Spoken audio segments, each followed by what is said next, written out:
Hello, everyone, and welcome to Sharin Stories. I'm your host, Peaks, with my two beautiful co hosts, Sarah States and Paul Santos. This is not a therapy session. You will not find mental health professionals here, nor are we a substitute for said people. We are just people sharing our stories with mental health. This week, we are lucky enough to welcome Michael Nicastro. Michael is a Chinese Italian hospitality coach, sommelier, and a lover of good food. He also loves spending time with his family, especially his Chinese grandmother. On top of that, he is a content creator that can be found on TikTok at Michael.Nicastro, a chef with virtual classes through his platform Remix Hospitality. And finally, I am told that he is an amazing human with a laugh and smile that is contagious. So everyone, please welcome Michael Nicastro. Thanks so much for coming on, Mike. Wow, thank you so much for having me, everyone. That was a great Of course. introduction. Wow. I appreciate it, but I know it's probably doesn't get the full little background for you. So just really quickly, if you can introduce yourself for like a minute or two, tell us a little bit about yourself. Yeah, sure. Um, my name is Michael Nicastro, born and raised in Long Island, New York, to a Chinese American mother, Italian American father.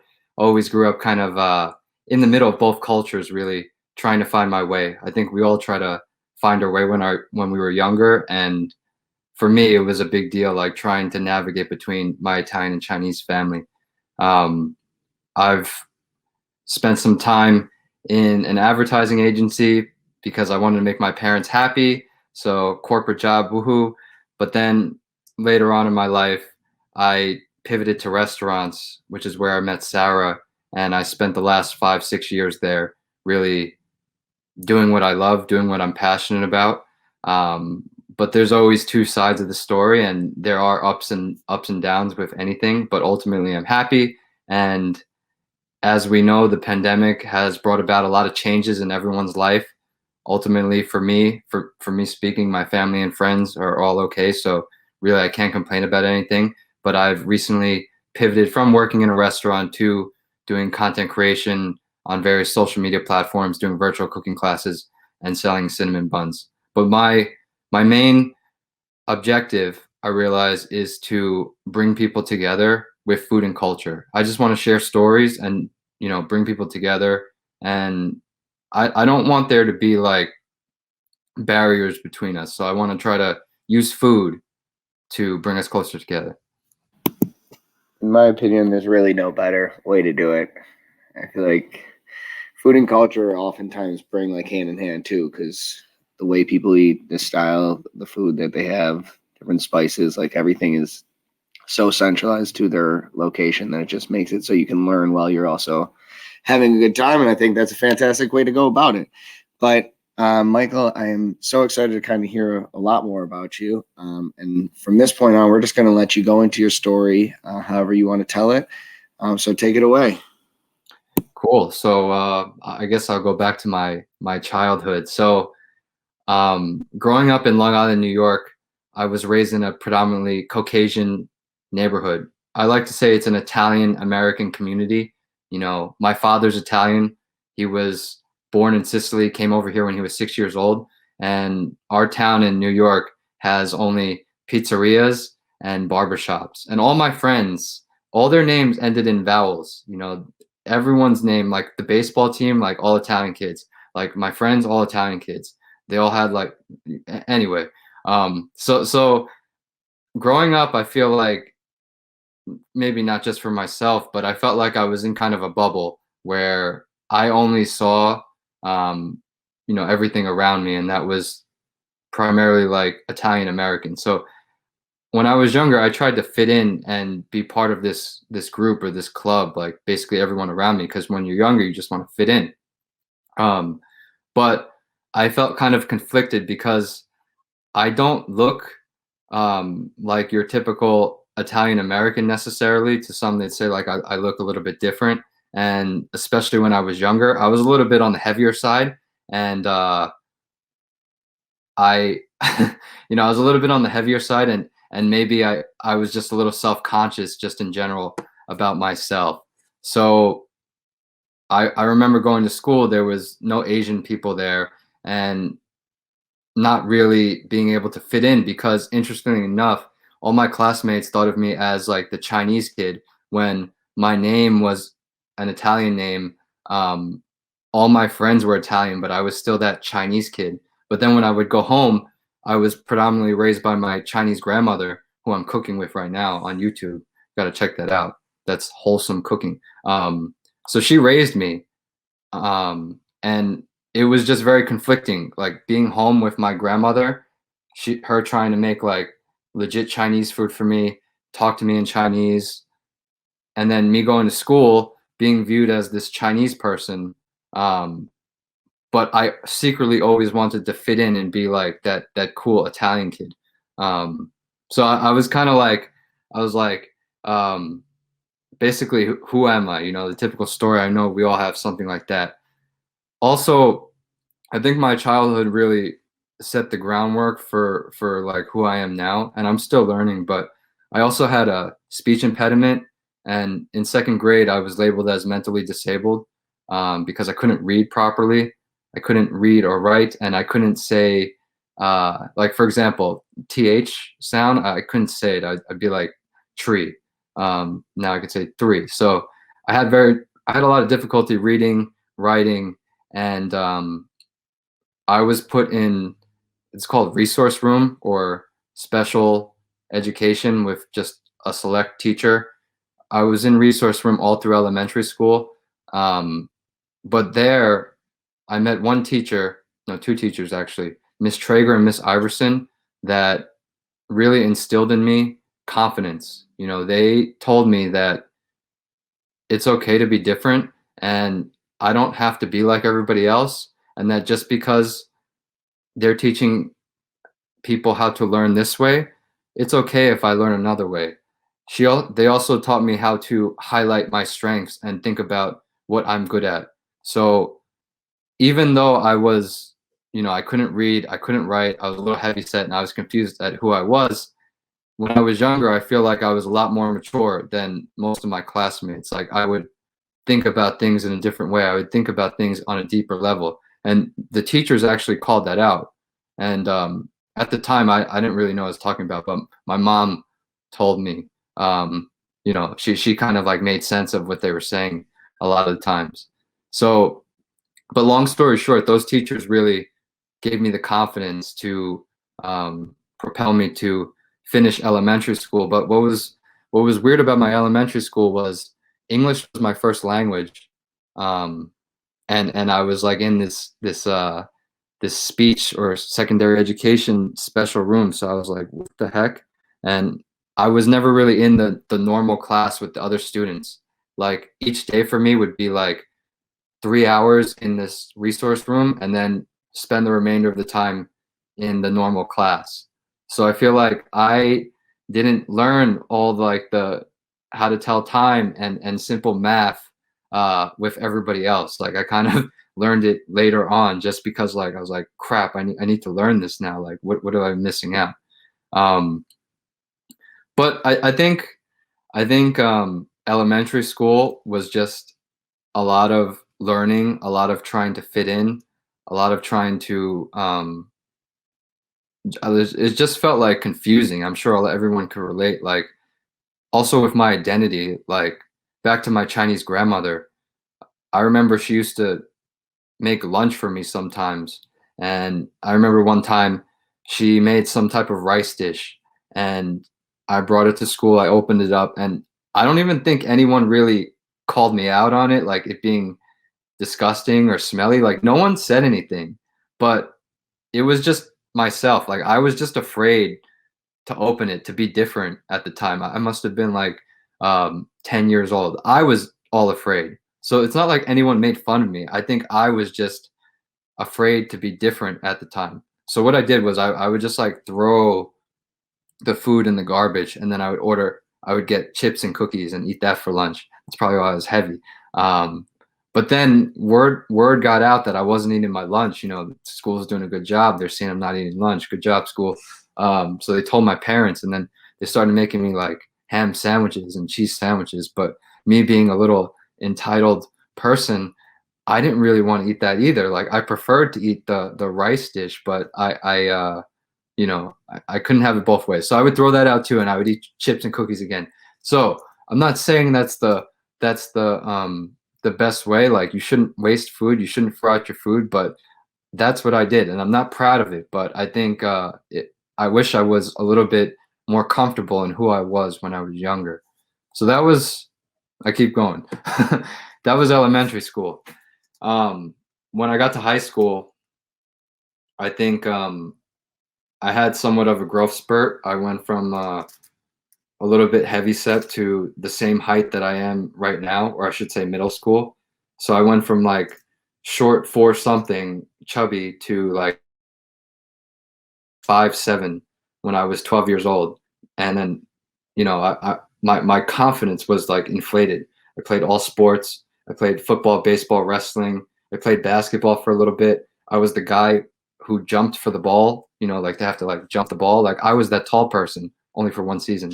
Um, so I went from like elementary school not fitting in, like weird looking like identity, to all of a sudden like my physical appearance just like morphed, and I was like this like tall skinny kid when I was like 11 or 12 years old. I still had difficulty reading and writing at this stage, but I persevered a lot, to the point where I was attending normal classes in high school. I just had to I just had extra time for like state exams and everything. So, you know, I felt good in high school. Like, I made a lot of friends. I played a lot of sports. I was like semi-popular. I still was that person that was taking a long time for their test, but it didn't bother me as much. I was like, wow, I've come a long way. But I feel like, I spent my elementary school trying to fit in so much and trying to like be this perfect image. I felt like high school, like I was this image. Like cool kid, let's just say. I played sports. I did I had friends, whatever. But in retrospect, and I only realized this like after the fact, I didn't really want to play all the sports and be a cool kid anyway. Like, it wasn't my passion, it wasn't my hobby. I much rather preferred to take home economics classes, or be in the student government, something like that. Um, but I was just like, I want to be a cool kid, and whatever. Um, so that was a big learning curve. And then high school's done. Um, I, like many people, um, have no idea what I'm doing with my life. When I'm 18 years old, all I wanted to do was just make a lot of money. To be honest with you, like every dumb kid. um, but I didn't really have the courage to pursue my passion. So when I was younger, I wanted to be three things: a Power Ranger, the Red Power Ranger, because I idolized the Red Power Ranger, always, like always the Red Power Ranger. A DJ. I have this right now. I'll show you. I just bought this not too long ago, but I didn't use it yet, so Oh, wow. I got to practice how to use this. And I never played any musical instruments, to be honest with you, but everyone has some music. What is that, a turntable? Yeah, it's a turn. Well, I don't know how to use it right now. Like- It looks like buttons, but like maybe one day I'll be able to press these buttons for you guys. You're gonna be a master in no time. Yeah, it'd be cool if I knew how to use it now. Steve Aoki. But I don't. I'm gonna put that down. And then the last thing was a chef. So I always used to watch cooking shows when I was younger. That was like my cartoons next to Power Rangers. And I always used to watch my grandmother cook. But I'm not going to lie and be like, I grew up cooking with my grandmother, because I didn't. I was lazy, and I played sports, and I did other things. But I always saw that, and I always enjoyed watching my grandmother cook, and I was eating it. And I like, even though I wasn't sure of my identity, when I ate the Chinese food, when I ate the Italian food, it made me feel like I knew who I was, if that makes any sense. But back to going to college, I remember my parents saying like, "Oh, you want to be a chef? Like, do you want to stand on your feet for 15 hours a day?" I was like, "No." I was like, "I just want to make money." So, you know, that influenced me to go away to college. I went to Arizona State, which is a #1 party school in not the number, like top 10 party schools in the United States, and I'm not a partier. And I studied something that I think is beneficial. They had a Global Institute of Sustainability at Arizona State is like one of the first schools that focused on this. So I combined that with business. So I thought I want to do something with renewable energy and help the planet. And I still do, but um, I felt like I wasn't doing it at the time for the right reasons. I was doing it at the time because it was opportune, because I thought like I would make money because it was a good field to get into, because it would be advantageous. So a little bit about my college years, because I think they were still along the lines of discovering who I was. Um, well, my first semester of college, I kind of thought I was, I had an inflated ego somewhat from high school. So I went to Arizona. I was like, I'm from New York. I'm coming to Arizona. Like, I'm gonna crush it here. It's hot. And I remember my roommates first year. It was a crazy group. Um, so it was each room had two beds, and we shared a bathroom. So it was like a quad with another room of two people. So in my room was this 6'5" dude from Arizona, tattoos all over his body, like he played football out there. He had tattoos of like guns, like right here on his stomach, and and I was just like, oh my god, like I'm gonna die. Um, and he was in my room, but and then in the next room was this 30-year-old guy that's living with freshmen, as well as some blonde-haired California dude, which he seemed really chill. Like he seemed like the chillest guy out of the Fantastic Four.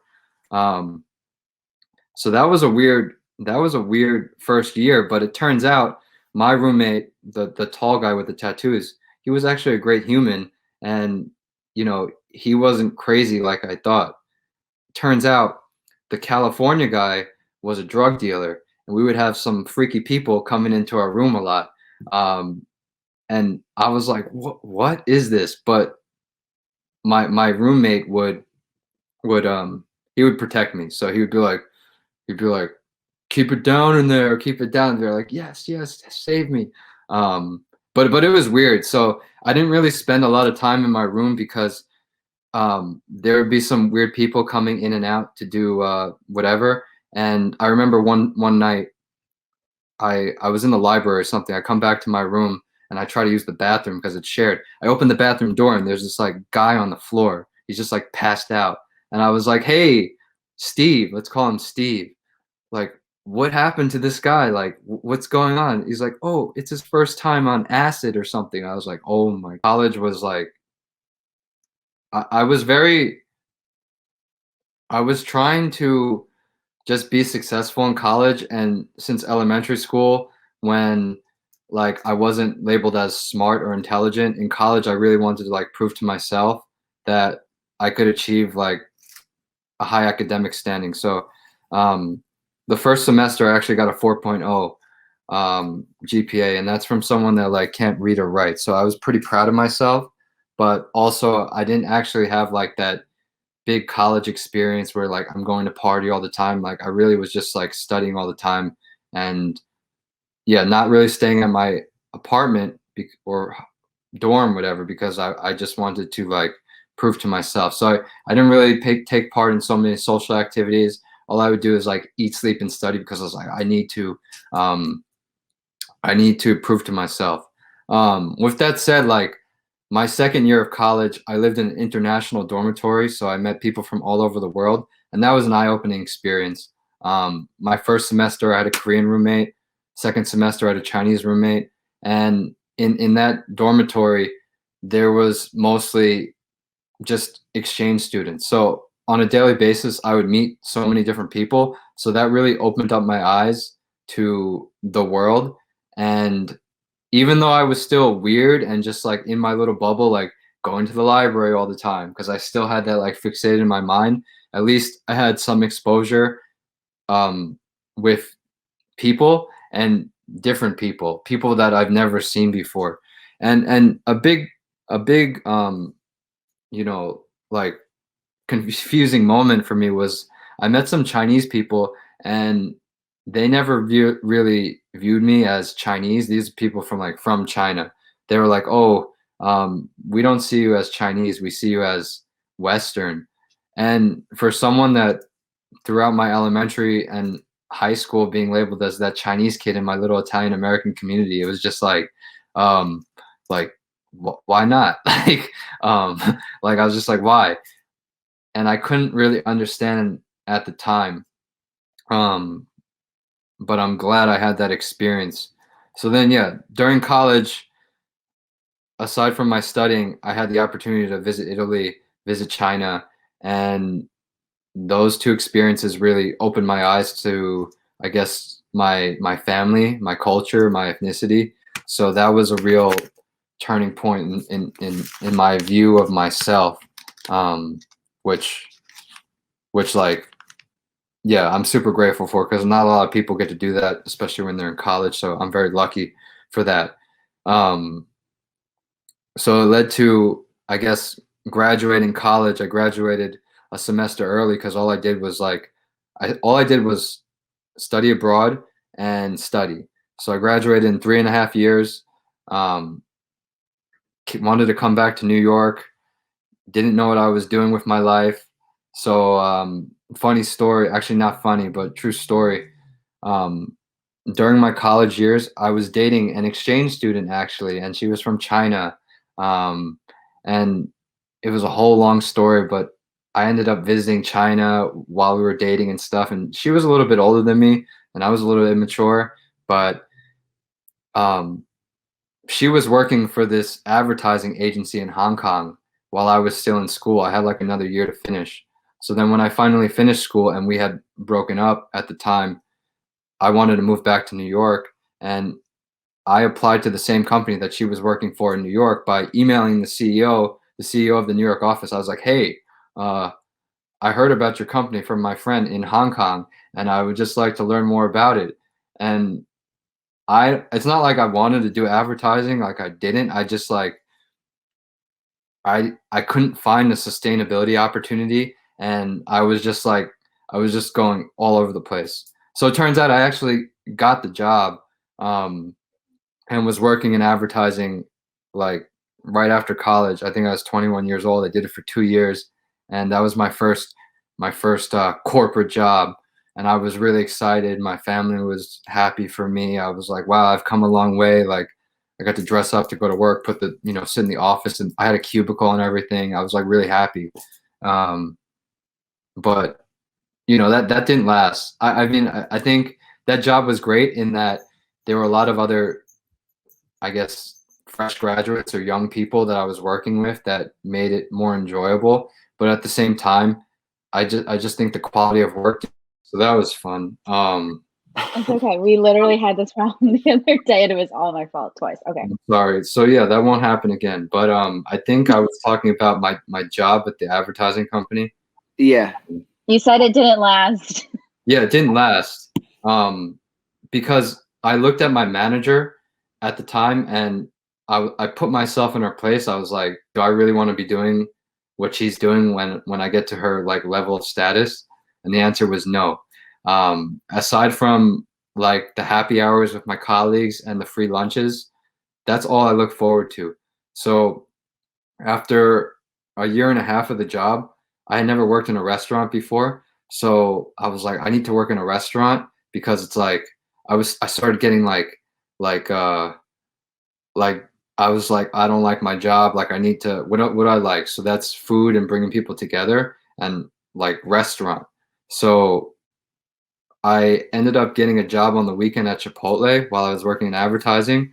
And that was my first restaurant job, just asking, I was like the greeter and it was like bowl or burrito, that guy. I couldn't even like roll the burritos yet because I didn't graduate up. I didn't stay there. I didn't work there long enough. So I'd work at the advertising agency Monday through Friday, and then on the weekend I'd work at Chipotle. And I ended up really liking working at Chipotle. Like it was a lot of fun. During that time, I read a book that Sarah knows. It's called Setting the Table, by Danny Meyer, and that really talks about hospitality, restaurants, and taking care of people. So from there, I was like, wow, maybe restaurants are something that I want to pursue because I've always had a joy for food, and I got to understand myself better with food. So I ended up quitting Chipotle after a couple months just because I couldn't handle working two jobs like that for so long. But what I did do was I started a group on meetup.com called New York City Young Food Lovers. And each week we would choose a restaurant, and I would plan like a group dinner with 8 people, and we would theme it around different ethnic restaurants. So from there, I met a lot of other people. I expanded my network. I got to hang out with people that had similar interests from me, of me. So I can't speak. Similar interests. Um, and I had a lot of fun doing that. I was like, I like hosting people. It's a lot of fun. So um, after those two experiences, then I was like, I like restaurants more and this hospitality and bringing people together. So I quit advertising. My parents hated me for a little bit, but I ended up joining um, the restaurant that Sarah worked at for a little bit, Marta, an Italian restaurant, part of this Union Square hospitality group, because I was like, I want to work there. And I don't think Sarah knows this, but I applied as like a manager when I started. And then the general manager at the time was like, what do you know about restaurants? He didn't say it like that. He said it a little bit more rough, but I was like, nothing. And then he's like, oh, well, you can start next week as a back waiter. I was like, okay, great. So I decided at that moment to let go of my ego and really devote myself 100% to learning how to work in a restaurant and the ins and outs of almost every position in the restaurant. Like that was my main goal when I left my advertising job, my stable job. I was like, there's no turning back. I'm going to burn the boats. I'm going to learn everything, and it's going to be fine. Like so I I tried to go into it with humility and not knowing everything, as opposed to a know-it-all person. And along the way, as I slowly, developed my skills, I went to cooking school. I started learning more about food, beverage. I went to, I got my certified sommelier certificate. Um, I became a server, bartender, and then I finally became a manager at this restaurant that I was proud of, that I spent, 2 years at. So I was really happy because I had spent a lot of time trying to improve myself and really devoted myself to this goal, and I achieved it. Like I was a manager at this restaurant.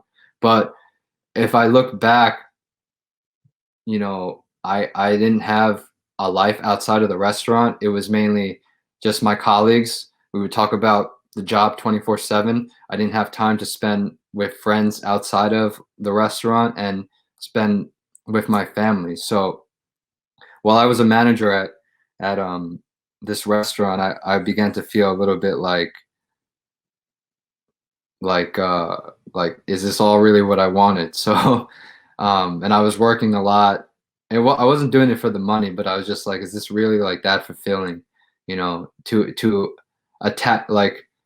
attach my identity to my job, which I did before. Like it doesn't work. So I was like, I need to just change things up. So I quit my job and I decided to move to Shanghai, China in 2018 to study Mandarin. Um, and I let go of my restaurant job. Why I want to study Mandarin? Because I thought it'd be cool to work in China. It's been something that be fascinating to me, especially when I was dating my first girlfriend. I was like, oh, it'd be cool if I could work in China.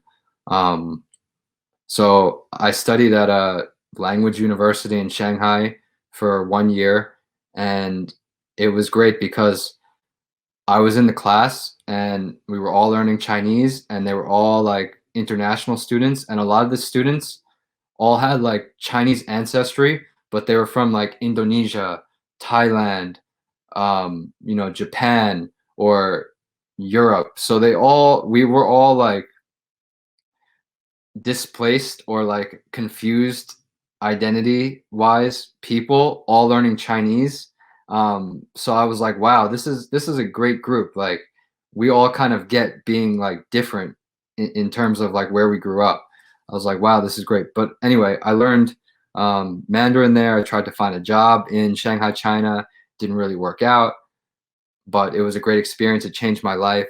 Came back to New York, was bartending a little bit, just confused again because again, I attached so much on this external goal of getting a job in China, but unfortunately this time it didn't happen.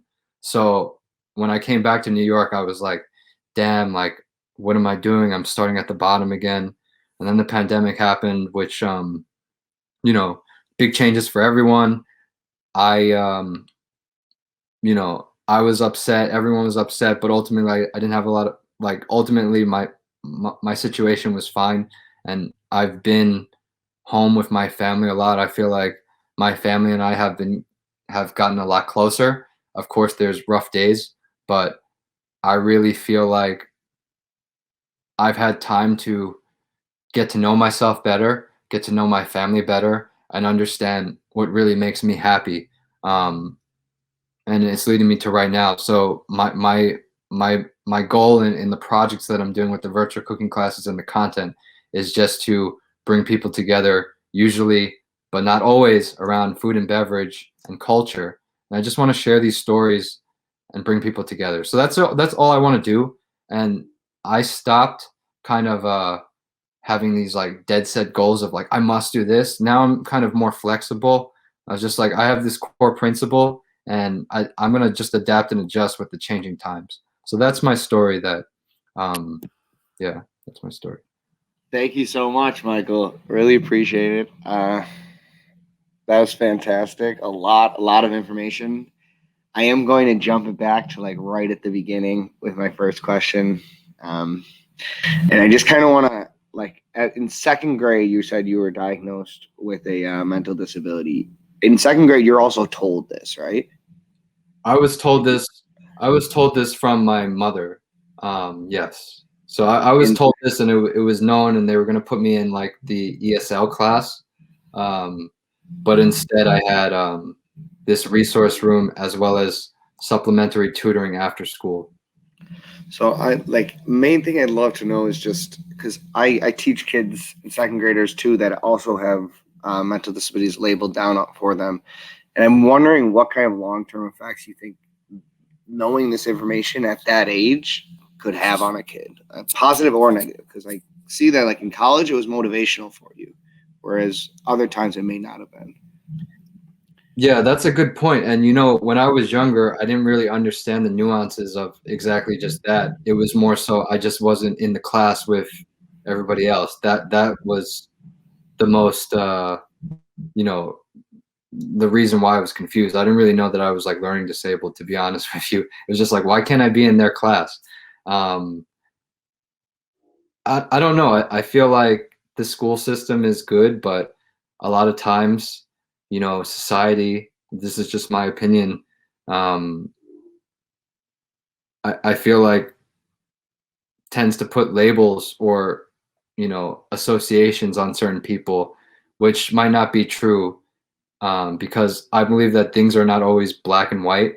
There's a lot of things in the gray, but I think collectively as humanity, we need to be able to realize that life happens in the gray. It doesn't always happen black and white. And I think a lot of students, um, I think every student has, strengths and has strengths and weaknesses, just like every person. But I think being told that you're not good enough at a young age can make you feel like an outlier, can make you feel a little bit depressed. But fortunately for me, I think I had a good support structure in terms of my family, which allowed me to persevere. But I think it's difficult for people that don't have that structure or support. Absolutely. Yeah. Paul, you got Yeah, I totally agree with you because in elementary I was also in like that class. Well, it was called Lote language other than English. It's Lote. So yeah, and I just felt kind of like just like isolated, and like people would like I was like isolated from like the rest of my class, and they would like say like, oh, you have to go to the Lote class, and then everybody just does their regular class. And I just felt kind of just like you said, like isolated. I didn't have that support system for my parents, and my parents only depended on the school system because they were just so busy working. You know, they were just like, we'll just depend whatever the school says, and we'll just follow. And like, you know, they didn't really like, you know, like I don't like fight for me, I guess, like, you know. So I mean, yeah, I totally understand where you're coming from. Also, I understand where you're coming from about the food of like you just eating cookies. And, like, I totally understand that because I was just like, I was so afraid to eat, like, because like I'm half Filipino, and I would be like, I don't want to bring rice to like the lunchroom, and you know everybody else is eating like burgers, and I'm just like, and everybody would literally stare at me because I would be eating like this like soup and stuff, and I'm just like, now everybody's like, well, you know, everybody loves Filipino food, so so Yeah. everybody's jealous that I'm eating all this food. So yeah, I mean, I totally understand where you come. I would always just feel so embarrassed in front of my friends, but my mom's like, just eat it, okay? I made that food for you. Wow. And yeah, and then yeah, and then you know, and sometimes I would also throw my food away, and I would just eat whatever's in the lunchroom that they serve. So I'm just like, I totally feel you on that. That's nice, Paul. Thank you. Like masarap, right? Like that means that's delicious or something. Yeah, Yes. masarap. I learned that in culinary school because there's like 5 Filipino classmates, and they really like Filipino culture, like so into food, so into family. It's like wonderful. So yeah, Yeah. I'm glad. It sounds like you embrace that now, right? And Yeah. now I embrace it because, you know, like I don't know any of my Filipino family. So that's why I moved out here to get to know my culture more. And I only known my American family. And that's all I knew for like the past, like, what, 30 years of my life. And I've never spoken to my Filipino family. And that's why I kind of was just embarrassed also because I don't know anything about it. And the people that was in my school was like, if you're like a certain culture, you were really proud to be that culture. It's either you're really proud or you were really just like really into the American side. So Interesting. Yeah. Yeah, man. Yeah, it was funny to me because, well, not to like bring in a Danny Meyer term, but like connecting the dots.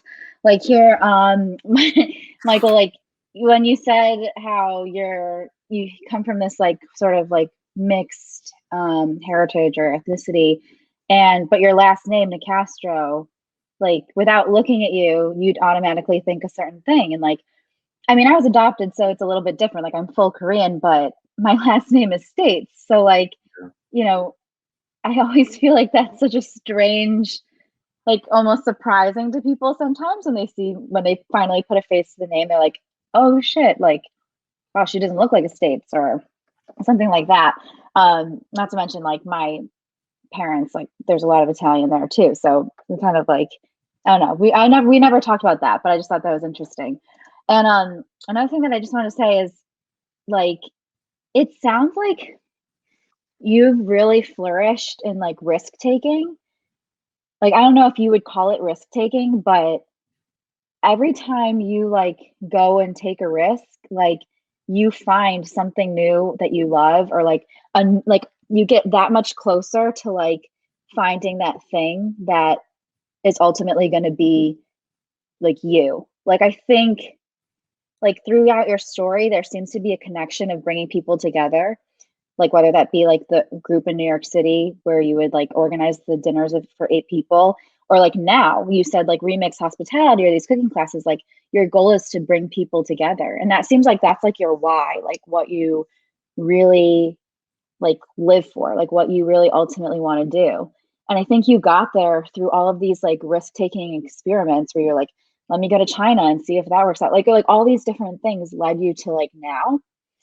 And I just think that's really beautiful. And like watching your videos with your grandma on YouTube or TikTok, I think the first time I saw it on TikTok, it wasn't even because like I knew you. It like came up on my TikTok of you and your grandma. And I was like, holy shit. Like Yeah. that's crazy. And I just like there's something so special there. And I just feel like you found this thing that like is you. I could be painting that as like a really romantic picture and that could not be it. But to me, like where you're at now just seems like so you. And I think you got there through like risk taking, which is something that people struggle with, like I struggle with so much. Yeah, Sarah. Wow, you said a lot there, and thank you. Like, but yes, like I think how I'll say it, like tasting your way through life or like trying new things, even though things always haven't worked out, I feel like ultimately later on I can extract the lessons, learn from them. But yes, I think I've never personally had so much time since the last year to really be alone and spend time with myself and really think about what drives me and my why. So, you know, I don't know, that's something that I guess it wouldn't be the same without my experiences or the people that I interacted with. So I think you're right in that respect. Yeah, I definitely think that year of Mandarin was like huge step, totally different direction, but like so important to who you are. But we don't have a lot of time left, Michael. I want to get at least one more question, kind of dig a little deeper into. I always like to kind of see where people start to make their big changes. If there is something that kind of holds them back, and I feel like for you, a lot of your childhood was like this fear of being different, and a lot of like your stress came from this fear of being different. And I wanted to know kind of around what time, where were you in your life when you started to distance yourself from this fear? Sorry for the cops in the back. Seems to happen every episode.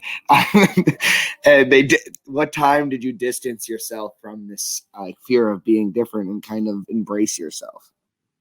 Um, I would say, like, to be honest with you, I've always had it. I've always felt it. Um, you know, even if I go to China, I don't feel like I fit in, or if I go here, I don't feel like I fit in. But I think in the last year, with the pandemic and the coronavirus, just being home with my family and really reflecting on my life experiences and what I've done and my accomplishments, you know, my job, my work, my travels, um, I'm starting to feel, I guess, complete, but I think it's an ongoing process. But I'm finally okay with embracing my difference rather than trying to adapt it to uh, the general at large or the mass at large, or trying to play to like whatever's popular at the moment. So now I try to be like Sarah said. She said it better, but I'm just trying to be myself. I'm trying to be my authentic self. I don't really care what anybody else thinks. I just dyed my hair ash. I don't care. I just I like it. myself. Thank you very much, Michael. That was fantastic. I was laughing a lot throughout it, even if you weren't trying to make it funny. I feel like you have a sense of telling stories that is Natural very humor. enjoyable. Yeah. Uh, but overall, I'd like to leave you with whatever you'd like to plug about yourself, talk about this cooking class, whatever it is you want people just to know about you. So just take that last little minute to do that. All right. Thank you, Andrew, Paul, and Sarah for this chat. This has been great, and thank you for bringing me on. And I think this platform is great because I think it's wonderful to have a space to be transparent and just let regular people share their stories. You know, this is something that I feel like we should do more often, and you guys are being proactive with this. But if you enjoyed what I like to say and you want to message me, you can hit me up on Instagram, michael.nicastro. There you can find links to my cooking classes on Remix Hospitality. I do a lot of cooking classes that are free. I use a tip-based model, so anyone can sign up. No rules. Join a class if you don't want to, that's fine too. And yeah, my YouTube, check it out if you're interested in seeing me and my grandmother cook, or just me ranting on a social issue, or just give my opinion, because like I said, right now I just do what I want. But thank you so much, guys. Of course. And really, thank you so much. Your mentality of bringing people together all the time is something that I wish more people in this world had. And I think it's an important thing to carry with you. So, with that being said, we are going to have to sign off. Thank you to all of those listening at home. And let's continue to turn that mental health into mental wealth.